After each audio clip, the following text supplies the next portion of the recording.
တို့ကအေးချမ်းချမ်းရိုးရိုးသားသားဥကိုယ်တိုင်လည်းလွတ်လွတ်လပ်လပ်ဒီတိုင်းပြည်မှာနေချင်တယ်မဟုတ်ရင်မဟုတ်မမှန်ဘူးမတရားလုပ်နေတယ်အဲ့ဒီကောင်ကရှင်ပြင်းဖြစ်လက်ညှိုးငေါင်းထိုးပြီးတော့ပြောလို့ရတဲ့ခစ်မျိုးဥတို့ကလိုချင်တာအဲ့တော့ဘယ်သူမှမဟုတ်တာလုပ်လို့မရတဲ့ခစ်ဖြစ်မသွားဘူးလားအဲ့လိုခစ်မျိုးဖြစ်ဖို့အတွက်လူတို့ကတွားချင်နေတာကိုအတင်းပိတ်ပင်တားဆီးထားတဲ့စနစ်ကအာဏာရှင်စနစ်ပဲအဲ့တော့အာဏာရှင်စနစ်မှာဘာဖြစ်လို့အတင်းပိတ်ပင်တားဆီးလဲသူတို့ကိုယ်တိုင်သူတို့ရဲ့လက်ပြမတန့်အောင်ပေါ့နော်သူတို့ကိုကြိုးစည်းဝါရှာခဲ့တာတွေတစ်ဖက်သက်အခွင့်အရေးယူခဲ့တာတွေအကုန်လုံးသူတို့ကတက်လုံးရာတက်မှန်ကာကွယ်ထားစေခြင်းတယ်ကာကွယ်ထားခြင်းတယ်အဲ့တော့လူလူမတရားလောက်ခံတာတွေအကုန်လုံးကိုလေဒီတိုင်းပြီးသွားစေခြင်းတယ်ဘယ်ရမလဲညီလေးကကိုဗစ်ကပ်ကာလာကြီးဖြစ်နေတာတော့အသက်နဲ့ရင်းပြီးတော့မဲပေးတယ်ဆိုတာအတိတ်ပဲမဲမဟုတ်ဘူးအခုအဲ့ရက်လက်ကိုပါဖျက်ဆီးပလိုက်တယ်ဆိုတော့ဒါစော်ကားတာပဲဒီတိုင်းမှာအကျင့်ပါနေတနက်ရှိရင်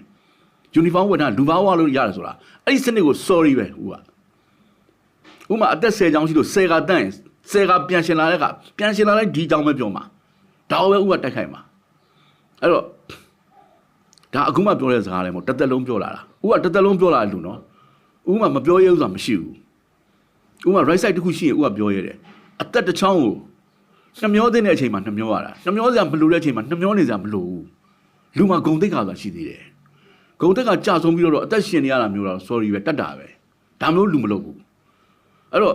ဦးယုံကြည်ချက်တိုင်းတစ်သက်လုံးရက်လာတာအဲ့တော့လောလောဆယ်အခြေအနေမှာသူတို့ရှိမှဒီသူတို့ဆိုတာဒီအာနာရှင်ကိုပြောတာနော်စစ်အာနာရှင်အုပ်စုကိုပြောသူတို့ရှိမှကိုတိုင်းပြည်ကိုငဲတဲ့စိတ်လေးကိုပြည်သူလူထုကိုနည်းနည်းစာနာတဲ့စိတ်လေးနည်းနည်းရှိသွားတာနဲ့အခုကိစ္စပြည့်လည်သွားနိုင်တယ်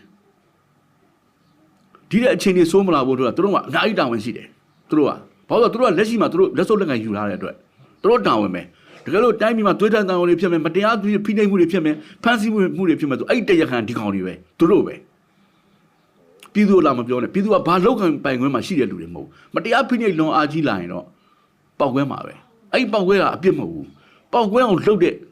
မတရားဖိနှိပ်တဲ့လူမှသာအပြစ်ရှိတယ်ထိန်းချုပ်လို့ရနေတဲ့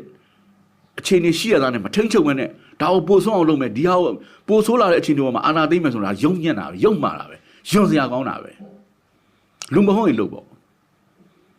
ဟုတ်လားဦးပြောတာလူဆိုရင်တော့လူချင်းညှိလို့ရပါတယ်ဟုတ်လားအရေးကြီးတာဦးတို့ညှိရမယ်အခုအာနာရှင်ဆိုတဲ့လူတွေမှာလူတွေပါလာဖို့အရေးကြီးတယ်လူဆိုရင်တော့ညှိလို့မရစရာမရှိဘူးလူချင်းဟုတ်တယ်မလားလူမဟုတ်ရင်တော့ညှိလို့ရမှာမဟုတ်ဘူးနော်လူချင်းမကြံမဲနဲ့ပိုးစိုးပက်ဆက်တွေလည်းလူမဟုတ်ရင်တော့လုံကောင်းလောက်တာပေါ့လှုပ်ရဲတယ်လေသူကလူမမဟုတ်တာလူကတော့မလှုပ်ရဲဘူးလူမှာဟီရီအော်တပ်ပါရှိတယ်ဟီရီအော်တပ်ပါဆိုတာသိလားအရှက်နဲ့အကြောက်လူကရှက်တတ်တယ်ကြောက်လဲကြောက်တတ်တယ်တိုးတော့ဒီရှက်ချင်းကြောက်ချင်းဆိုတာသူတစ်ပါးကိုမတရားလုပ်ရမှာမတရားသဖြင့်အသက်မွေးပြီးရှင်သန်နေရမှာမတရားသဖြင့်ချမ်းသာကြီးပွားပြီးတော့စီးစိမ်ခံနေရမှာတခြားလူတွေလက်ညှိုးထိုးခံရတဲ့ဘဝမျိုးနေရမှာရှက်လို့အဲ့လိုဘဝမျိုးနေရမှာကြောက်လို့ပြီးရင်လူဆိုတာတဘဝနဲ့မပြီးဘူးတန်နေရဆိုတာရှိသေးတယ်လောက်ထားတဲ့ကံရဲ့အကျိုးပေးတွေရှိသေးတယ်တန်နေရမှာဘယ်လောက်ထိခံရမလဲဆိုတာကိုကြောက်တတ်လို့လူလို့ခေါ်တာအဲ့ဒီဟီရီအော်တပတ်တရားနှစ်ခုမရှိရင်တရိษံမယ်အဲ့တော့ဆူတောင်းတယ်ဦးတို့လူတွေနဲ့ညှိနှိုင်းရပါစေလူချင်းညှိနှိုင်းရပါစေအဲ့တော့တရိษံလို့ဖြစ်လာလို့ကတော့တရိษံတိတ်တောင်းချမ်းလာရင်တော့လူကသူ့စောကိုယ်စောတော့မှာပဲလေဟုတ်လားဒါပါပဲဦးပြောတာ